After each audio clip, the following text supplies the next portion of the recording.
আচ্ছা, বিষয়টা হচ্ছে জমির দলিল। হ্যাঁ, জমির দলিল আমাদের বিভিন্ন সময় কাজে লাগে। যখন প্রয়োজন পড়ে জমির দলিল দেখিয়ে কিন্তু আপনি নাগরিকত্বের প্রমাণ করতে পারবেন। আপনি যে ভারতীয় নাগরিক, আগামীতেই এসআইআর শুরু হয়ে চলেছে পশ্চিমবঙ্গ রাজ্যে। এই মরশুমে এই সময় কিন্তু অবশ্যই এই জমির দলিল, পুরনো জমির দলিল খুবই গুরুত্বপূর্ণ ভূমিকা রাখবে।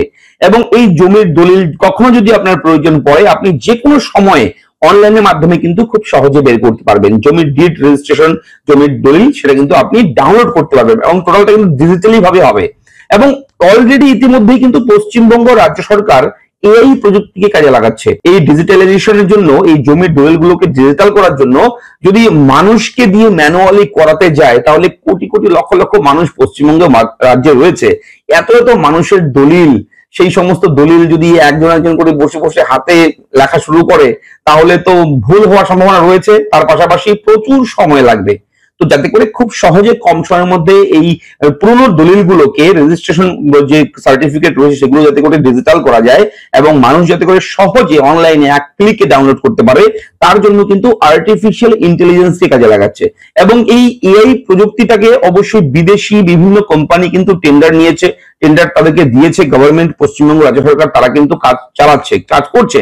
খুব শীঘ্রই সেটাও কার্যকর হয়ে যাবে, আন্ডার প্রসেসিং এ রয়েছে এই মুহূর্তে। তবে এই ভিডিওতে আমি এগুলো কেন বলছি, হ্যাঁ, এই ভিডিওতে আমি আপনাদেরকে দেখাবো, শেখাবো, জানাবো যে কি করে আপনি পুরনো পুরনো অনেক বছর আগের পুরনো দলিল কি করে খুঁজে পাবেন, কিভাবে বের করবেন, কিভাবে ডাউনলোড করবেন, এই বিষয়টা। তার আগে বেশ কিছু ইনফরমেশন যেগুলো আপনাদেরকে জানানো দরকার, আপনাদেরকে বলা দরকার। অবশ্যই দেখুন, শুনুন, অবশ্যই সঙ্গে থাকুন। আমি দেখবো ভিডিওতে আপনার সঙ্গে শুভঙ্কর। আপনি দেখছেন আপনাদের প্রিয় ইউটিউব চ্যানেল এরা ফ্রেন্ড। চ্যানেলটাকে সাবস্ক্রাইব করবেন যদি প্রথমবার আপনি আমাদের চ্যানেলের ভিডিও দেখে থাকেন, এবং অবশ্যই ভিডিওটি একটু শেয়ার করবেন যাতে করে আপনার মতো অন্যরাও যাতে করে ভিডিওটি দেখতে পারে এবং এই ইনফরমেশন গুলো যাতে করে জানতে পারে। জমির দলিল খুবই গুরুত্বপূর্ণ নথি। আপনার নামে কোন জমি আছে, কিংবা আপনি কারো কাছ থেকে জমি কিনেছেন, সেই জমির আসল মালিককে, অন্য কারোর নামে রয়েছে কিনা জমিটা, যার কাছ থেকে কিনবেন জমি, তাছাড়াও অন্য কারোর নামে জমিটা রয়েছে কিনা। অনেক ফ্রড হয়, এগুলো জমি কেনা বেচা নিয়ে কিন্তু অনেক ফ্রড হয়। অনেক মানুষ কিন্তু সর্বশান্ত হয়, অন্যের জমি চিট করে অন্য একজন বিক্রি করে দিচ্ছে। তো এগুলোর চক্করে পড়ে অনেক মানুষের টাকাও নষ্ট হয়। ঠিক আছে, তার পাশাপাশি ল্যান্ড ডিপার্টমেন্টের বিভিন্ন দপ্তরে বিভিন্ন জায়গায় গেলে প্রচুর মানুষ কিন্তু হয়রানির শিকার হয়। এক নাম্বার, দুই নাম্বার হচ্ছে টাকা খরচ হয় অনেক। আজকাল তো জানেন যে বিভিন্ন জমির অফিসগুলোতে, বিভিন্ন জমির অফিস, আমি সবগুলোকে নির্দিষ্টভাবে বলছি না, কিছু কিছু জমির অফিস রয়েছে, ল্যান্ড ডিপার্টমেন্ট অফিস রয়েছে, সেখানে দালাল ঘোরাঘুরি করে। এবং আপনি যাবেন একটা ফর্ম ফিল আপ করতে, দাদা কি লাগবে আপনার একটু বলুন, আমি করে দিচ্ছি, এই সেই, আমি এইখান থেকে এত বছর থেকে কাজ করছি, আমি সব জানি, এটা লাগবে এটা লাগবে। আপনাকে এইভাবে হেল্প করবে যেন মনে হবে আপনার মানে পাশের বাড়ির কাকাতো ভাই। ঠিক আছে, এত আপনজন দেখাবে আর কি আপনার সঙ্গে, সম্পর্ক প্রচুর চেনা জানা আপনার সঙ্গে। তারপর যখন কাজটা করে দেবে, লাস্টে বলবে 500 টাকা দিন কিংবা 1000 টাকা দিন। এই সমস্ত চক্করে প্রচুর মানুষ কিন্তু অনেক সময় পড়েছে। জানি না আপনারাও পড়েছেন কিনা, অবশ্যই এই সমস্ত লোকের পাল্লায় পড়েছে কারা কারা, কমেন্ট করে জানাবেন। তো বলে রাখি, এই দালাল চক্রকে সরাতে, সাধারণ মানুষ যাতে করে ভালো মতন পরিষেবা পেতে পারে ল্যান্ড ডিপার্টমেন্ট থেকে, তার জন্য কিন্তু এই দালাল যে চক্র চলে আজকাল, সেই দালাল চক্রকে ওভারটেক করে পশ্চিমবঙ্গ রাজ্য সরকার অনলাইন পরিষেবা চালু করে দিয়েছে অলরেডি। এবং অনলাইনে খুব সহজে আপনারা কিন্তু জমির ডিড রেজিস্ট্রেশন, অর্থাৎ দলিল যে রয়েছে পুরো ডাউনলোড করতে পারবেন খুব সহজে।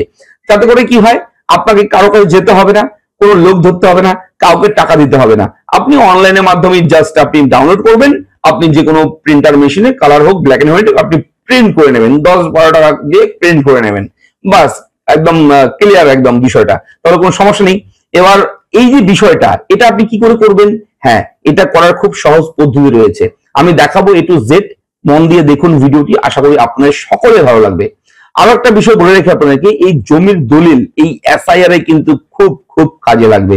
আপনার অন্য কোনো প্রমাণ নেই, আপনি যে ভারতীয় নাগরিক প্রমাণ করতে পারছেন না, কিন্তু অনেক বছর আগে পুরনো আপনার দাদুর ঠাকুরদার পূর্বপুরুষের জমি রয়েছে কোথাও, সেই পূর্বপুরুষের জমির রেকর্ড যদি আপনি ডাউনলোড করতে পারেন, সেটা যদি সাবমিট করতে পারেন, তাহলে প্রমাণ করতে পারবেন আপনি ভারতীয় নাগরিক। তারপর আপনি সিএএ তে আবেদন করতে পারবেন। এই সিএএ তে আবেদন করতে হলে কিন্তু জমির রেকর্ড কিন্তু খুবই জরুরি বিষয় রয়েছে, এটা অবশ্যই দেখে নেবেন।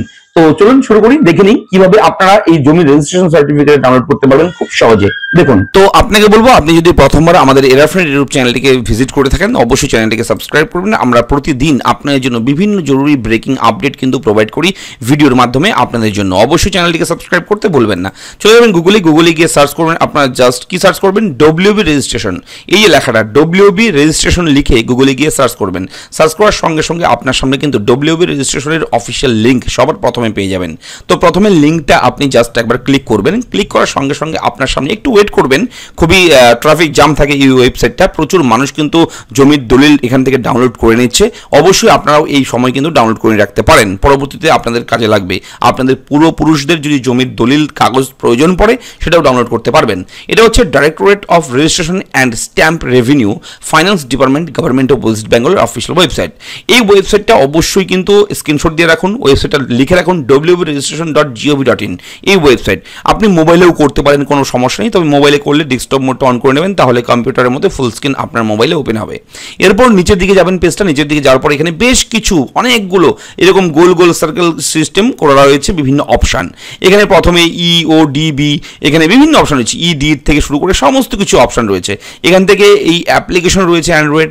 তো এখানে একটা অপশান দেখবেন সার্চ অফ ডিড, এই যে অপশানটা সার্চিং অফ ডিড, এই সার্চিং অফ ডিড অপশানের উপরে একবার ক্লিক করবেন। ক্লিক করার সঙ্গে সঙ্গে আপনার সামনে এরকমভাবে বিভিন্ন অপশান আসবে, সার্চ অফ রেজিস্ট্রেশন মেড। অবশ্যই এখানে 5টা স্টেপ রয়েছে, 5টা অপশান রয়েছে, by seller, buyer, party name, অর্থাৎ যে কিনেছে, যে কিনবে, কিংবা যে পার্টি নেম দিয়ে কিন্তু আপনি সার্চ করতে পারেন। এরপর রয়েছে search by transacted property details, আপনি প্রপার্টি ডিটেলস দিয়েও করতে পারেন সার্চ। এরপর রয়েছে 3 নম্বরে search by deed number and query number, এবং ডিড নাম্বার যদি থাকে, কোয়েরি নাম্বার যদি থাকে, তাহলে সেটা দিয়েও কিন্তু আপনি এই জমির রেজিস্ট্রেশন সার্টিফিকেট বের করতে পারবেন। এরপর রয়েছে searching of did ability status, সেটাও পারবেন। এবং এরপর রয়েছে searching of mortgage information of form CERSAI, তো এটাও রয়েছে একটা অপশান। তো আপনারা কি করবেন, প্রথমে যে অপশানটা search by seller, buyer, party name, আপনারা জাস্ট এই লেখাটার প্রথমের অপশানে ক্লিক করবেন। প্রথমের অপশান যখনই ক্লিক করবেন, ক্লিক করার পর একটু ওয়েট করবেন। একটু ওয়েট করার পর আপনার সামনে ছোট্ট করে স্যাম্পল একটা ফর্ম ওপেন হবে। এই ফর্মটাকে কিন্তু আপনাদের ফিল করতে হবে। যদি আপনারা ল্যান্ড রেজিস্ট্রেশন কিংবা ডিড সার্টিফিকেট যদি পেতে চান, তাহলে এখানে আপনারা এই ফর্মটাকে পূরণ করবেন। দেখুন, প্রতিটি নামের পাশে, যেমন ফার্স্ট নেম, লাস্ট নেম, ইয়ার, এগুলোর পাশে কিন্তু অবশ্যই কিন্তু এরকম স্টার চিহ্ন রয়েছে, ছোট ছোট করে স্টার, যেটার মধ্যে স্টার চিহ্ন রয়েছে সেটা কিন্তু দিতেই হবে। এখানে ফার্স্ট নেম, যার নামে রয়েছে, যার নাম রয়েছে সেই তার ফার্স্ট নেম লিখবেন। তারপর লাস্ট নেম থাকলে লাস্ট নেম লিখবেন। এরপর কত সালে সেই সালটা উল্লেখ করবেন, কত সালের আপনি চাচ্ছেন সেই সন, যে সনে চাচ্ছেন সেই সন লিখে দেবেন। এরপরে রয়েছে জেলা, পশ্চিমবঙ্গ রাজ্যের প্রতিটি জেলার, আলিপুরদুয়ার জেলা, বাঁকুড়া জেলা, বীরভূম, কোচবিহার, দক্ষিণ দিনাজপুর, দার্জিলিং, হুগলি, হাওড়া, জলপাইগুড়ি, ঝাড়গ্রাম, কালিম্পং, কলকাতা, মালদা, মুর্শিদাবাদ, নদিয়া, দক্ষিণ 24 পরগনা, উত্তর 24 পরগনা, পশ্চিম বর্ধমান, পশ্চিম মেদিনীপুর, পূর্ব বর্ধমান, পূর্ব মেদিনীপুর, পুরুলিয়া, সাউথ 24 পরগনা, উত্তর দিনাজপুর, প্রতিটি জেলার নাম রয়েছে। আপনার যে জেলা, সেই জেলাটা চুজ করবেন, করে এখানে ক্যাপচা করে যা থাকবে দিয়ে আপনি ডিসপ্লেতে ক্লিক করবেন। এরপরে কি হবে, এখানে যে নাম দেবেন, যেই সন দেবেন, এই নামে, সেই তারিখে, সেই সনে, সেই জেলার যারা পেয়েছে ডিড রেজিস্ট্রেশন সার্টিফিকেট, তাদের প্রতিটি ব্যক্তির কিন্তু জমির রেকর্ড কিন্তু সমস্ত নাম সহ সব কিছু চলে আসবে। এরপর এখান থেকে আপনাকে খুঁজে বের করতে হবে পরবর্তী পেজ থেকে। তো এইভাবে আপনি কিন্তু বের করতে পারবেন খুব সহজে। এবং বলে রাখি, এখানে 1985 সালের আগের দলিল আপনারা কিন্তু এখনই পাবেন না, সেটা আপডেটের মধ্যে চলছে। তবে 1985 সালের পরের দলিলগুলো কিন্তু আপনারা এখান থেকে খুব সহজে ডাউনলোড করতে পারবেন। 1985 সালের পরে যে সমস্ত জমির রেকর্ড রেজিস্ট্রেশন হয়েছে, সমস্ত রেজিস্ট্রেশন দলিল আপনারা কিন্তু এখান থেকে ডাউনলোড করতে পারবেন, দেখতে পারবেন, তথ্য জানতে পারবেন। এবং 1985 সালের আগের যে সমস্ত জমির, পূর্বপুরুষদের জমি রয়েছে অনেক পুরনো, সেগুলো কিন্তু খুব শীঘ্রই, কয়েকদিনের মধ্যে, কিছুদিনের মধ্যেই আশা করি পাবলিশ করা হবে এই ওয়েবসাইটে। এখানে কিন্তু অবশ্যই ডেটা কালেক্ট চলছে, ডেটা এখানে আপডেশন চলছে এই ওয়েবসাইটে। এক এক করে হুট করে দেখবেন কোনো একদিন এখানে সমস্ত কিছু আপডেট হয়ে গেছে। যত পুরনো হোক, যতই পুরনো হোক, আপনার দলিল, পুরনো দলিল দেখবেন আপনি লাল হয়ে যায়, পাপড়ের মধ্যে করকরে হয়ে যায়। ঠিক আছে, শুকিয়ে যায়, মুড়ে যায়, ছিঁড়ে যায়, অনেক ধরনের প্রবলেম হয় কাগজগুলো। যত পুরনো কাগজ 100 বছর, 60 বছর, 200 বছর আগের কাগজ যদি থাকে কারোর, সাপোজ আমি বলছি 80 বছর আগের কিংবা 85 বছর আগের কাগজগুলো দেখবেন একদম অবস্থা খুব খারাপ থাকে, সেই ডকুমেন্টগুলোকেও আপনারা কিন্তু ডিজিটালি এই ওয়েবসাইট থেকে পেয়ে যাবেন। ঠিক আছে, খুব শীঘ্রই সেটা এআই প্রযুক্তির মাধ্যমে কিন্তু পশ্চিমবঙ্গ রাজ্য সরকার আপডেট প্রক্রিয়া চালাচ্ছে এবং টেন্ডার দেওয়া হয়েছে। বেশ কয়েকটি বিদেশি কোম্পানি টেন্ডার নিয়েছে, তারা কিন্তু এআই এর মাধ্যমে, আর্টিফিশিয়াল ইন্টেলিজেন্সের মাধ্যমে সেগুলো আপডেট করাচ্ছে। তো এই হচ্ছে এই মুহূর্তের বড় একটা আপডেট আপনাদের সকলের জন্য। যদি ভিডিও ভালো লাগে লাইক করবেন, চ্যানেলটাকে সাবস্ক্রাইব করবেন। ধন্যবাদ।